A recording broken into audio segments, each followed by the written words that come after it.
কাজের প্রলোভনে দালালের খপ্পরে পড়ে ৯ মাস আগে কুমিল্লার কমলনগর সীমান্ত দিয়ে ভারতে প্রবেশ করেছিলেন দেবিদ্বারের ভবানীপুর গ্রামের বাসিন্দা বিউটিশিয়ান নিপা আক্তার। পরের দিনই সেখানকার আইনশৃঙ্খলা বাহিনীর হাতে ধরা পড়েন তিনি। পরে তাকে যেতে হয় জেলে।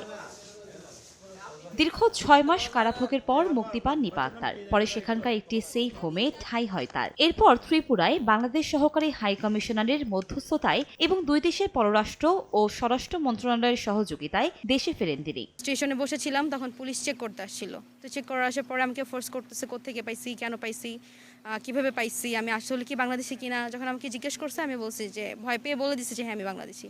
এদিকে গত ৮ মাসে কাজের সন্ধানে খাগড়াছড়ি জেলার মাটিরাঙ্গা হয়ে ত্রিপুরায় প্রবেশ করেছিলেন ৮ জন নির্মাণ শ্রমিক সহ ১০ বাংলাদেশি। এরপর সেখানকার আইনশৃঙ্খলা রক্ষা বাহিনীর হাতে ধরা পড়ে দীর্ঘদিন কারাবরণ শেষে নিজ দেশে ফেরেন তারা। সে নাকি ইন্ডিয়া চলে গেছে, কার মাধ্যমে কিভাবে।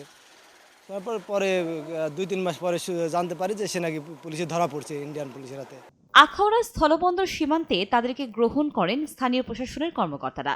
এবং দীর্ঘ প্রায় ৬ মাস জেল শেষে তারা নরসিংগড় টেম্পোরারি ডিটেনশন সেন্টারে অবস্থান করতে থাকে। সেখানে অবস্থান করার পরে আমরা তাদের ঠিকানা জানতে পেরে, ভারতীয় অবস্থান জানতে পেরে তাদের ব্যাপারে বাংলাদেশে নাগরিকত্ব ভেরিফিকেশনের জন্য পাঠাই।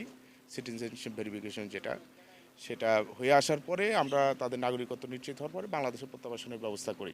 ভারতের ত্রিপুরায় বাংলাদেশ সহকারী হাই কমিশনারের তথ্য অনুযায়ী আরও ১৪ জন বাংলাদেশি ত্রিপুরার কারাগার ও সেফ হোমে রয়েছেন।